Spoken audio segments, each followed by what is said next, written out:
У свеце, дзе тэхналогіі сціраюць межы магчымага, Артём Заяц адзін з тых, хто стварае будучыню. Дзевяцікласнік з Мазыра, як і многія школьнікі, сутыкнуўся з цяжкасцямі пры вывучэнні хіміі. Дарагія рэактывы, абмежаванне па часе, страх перад памылкай. Усё гэта перашкаджала паглыбіцца ў свет эксперымента.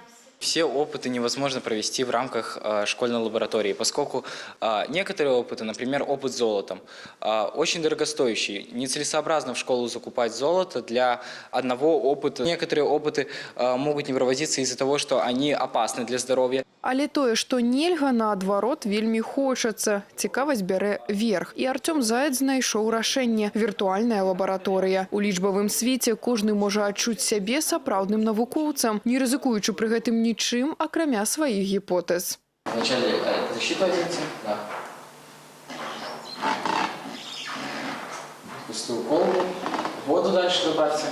VR-акуляры, экраны, жаданне пазнаваць свет хіміі. Усяго 3 элементы, галоўныя складаючыя поспеху ў віртуальнай лабараторыі. Прычым праект выйшаў далёка за межы звычайнай цікавасці. Гэта сапраўдны прарыў у сферы адукацыі. Над праектам праца вялася каля 9 месяцаў. Атрымалася сапраўднае інавацыйнае дзіця, якое здольна адкрыць новыя гарызонты адукацыйнага працэсу Беларусі. Так, школьнікам, якія навучаюцца дома, больш не патрэбна думаць, дзе знайсці рэактывы для эксперыментаў. Хімічная лабаратория заўсёды побач. Все, что им нужно, это очки, под которые он разработан. Но сам проект портирован также и на школьные компьютеры. Это, конечно же, не даст того уровня погружения, как с очками, но позволит очень сильно удешевить школам стоимость, в принципе, эксплуатации этого проекта, поскольку им не придется закупать очки.